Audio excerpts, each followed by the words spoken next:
Hello दोस्तों, स्वागत है आपका अपने चैनल उत्तराखंड नॉलेज हब में। दोस्तों, आज मैं आपके लिए गढ़ राज्य परमार या पंवार वंश की भू व्यवस्था, कर व साहित्य व अन्य महत्वपूर्ण प्रश्न लेके आया हूं, जो कि परीक्षा की दृष्टि से बहुत ही ज़्यादा महत्वपूर्ण है। और यह लोअर पीसीएस, अपर पीसीएस, स्नातक स्तरीय परीक्षा, पुलिस व उत्तराखंड की सभी सरकारी भर्ती परीक्षाओं हेतु समान रूप से उपयोगी है। तो चलिए दोस्तों, आज का टॉपिक शुरू करते हैं। तो दोस्तों, गढ़ राज्य की भू व्यवस्था, कर व साहित्य व अन्य महत्वपूर्ण प्रश्नों में पहला प्रश्न है, राज्य आय का प्रमुख साधन था। तो उस समय राज्य आय का प्रमुख साधन था सिरती या भूमिकर।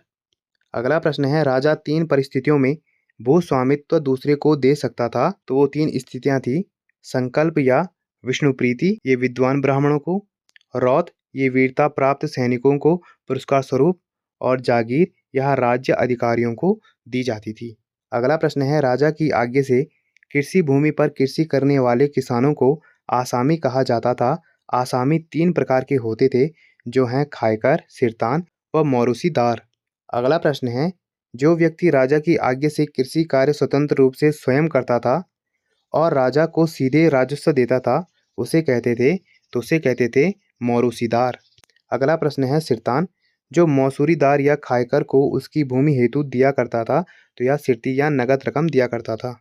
अगला प्रश्न है, नापतौल की पद्धति धूलिपाथा का प्रचलन किसने किया था, जो संभवतः 2 किलो के बराबर होता था। तो इसका प्रचलन किया था अजयपाल ने। अगला प्रश्न है, औताली भूमि, लावारिस भूमि जो होती थी, तो यह पुत्रहीन व्यक्ति की होती थी। अगला प्रश्न है, मुयाली भूमि, वह भूमि जिसके भूस्वामी की, तो यह वह भूमि होती थी जिसके भूस्वामी की मृत्यु हो गई हो। अगला प्रश्न है, गढ़ राज्य में भूमि माप की सबसे बड़ी इकाई जूला, जबकि सबसे छोटी इकाई होती थी, तो यह होती थी मुट्ठी। अगला प्रश्न है, गढ़ नरेश पशु चराने वालों से कौन से कर लेते थे। तो यह पशु चराने वालों से घी कर या चराई कर एवं वनकर वसूलते थे, जिसके लिए ठेका ठेकेदारों को दिया जाता था।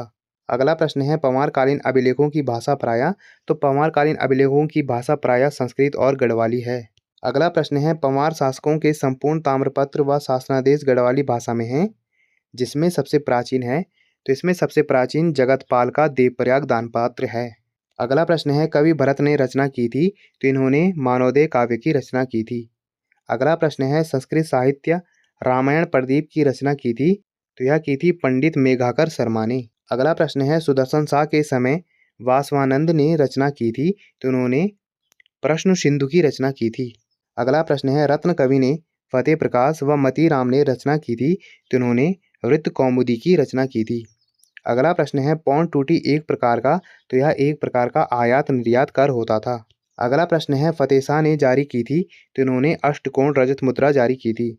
अगला प्रश्न है, एक तिमाशी बराबर होता था। तो यह 10 टका के बराबर होता था। अगला प्रश्न है, गढ़वाली भाषा की प्रथम रचना है। तो यह है गोरखवाणी। अगला प्रश्न है, सेनापति रिखोला लोदी पर आधारित पुस्तक है। तो यह है गढ़वीर महाकाव्य। अगला प्रश्न है, नरेंद्र शाह पर आधारित है। तो इन पे आधारित है प्रेमी पथिक पुस्तक। अगला प्रश्न है, वह एकजुट करने में सफल रहा, उनका राज्य गढ़वाल नाम से जाना जाने लगा। तो वह थे अजयपाल। अगला प्रश्न है, टिहरी राज्य प्रजामंडल की स्थापना हुई। तो यह 23 जनवरी 1939 को हुई। अगला प्रश्न है, किस गढ़वाल नरेश ने गुरु राम राय को आश्रय प्रदान किया था। तो वह थे फतेहपति शाह। अगला प्रश्न है, गढ़वाल के किस शासक ने सर्वप्रथम अपने नाम के आगे शाह की उपाधि लगाई। तो वो थे बलभद्र शाह। अगला प्रश्न है, जहांगीरनामा के अनुसार गढ़वाल के किस शासक ने हाथी घोड़े उपहार स्वरूप दिए। तो वो थे श्याम शाह। अगला प्रश्न है, श्रीनगर स्थित अजयपाल का राजभवन किस वर्ष भूकंप से क्षतिग्रस्त हो गया था। तो यह क्षतिग्रस्त हुआ था 1803 ईस्वी में।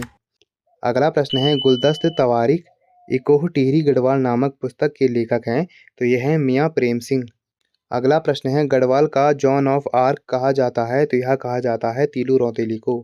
अगला प्रश्न है, सुदर्शन शाह ने अपने राज्य की राजधानी टिहरी नगर की स्थापना की। तो उन्होंने 28 दिसंबर 1815 को की। तो दोस्तों, आज हमने पंवारकालीन कर व्यवस्था व भू व्यवस्था से संबंधित महत्वपूर्ण प्रश्न देखे, जो कि परीक्षा की दृष्टि से बहुत ही ज़्यादा महत्वपूर्ण है।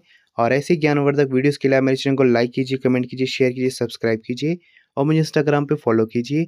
और इस वीडियो की पीडीएफ फाइल के लिए आप मुझे मेरे टेलीग्राम पे ज्वाइन कीजिए, वहाँ आपको इस वीडियो की पीडीएफ फाइल मिल जाएगी। और जितना हो सके इस वीडियो को अपने यार दोस्तों के साथ शेयर कीजिए और मेरे चैनल को ज़्यादा से ज़्यादा सब्सक्राइब कीजिए। Thank you.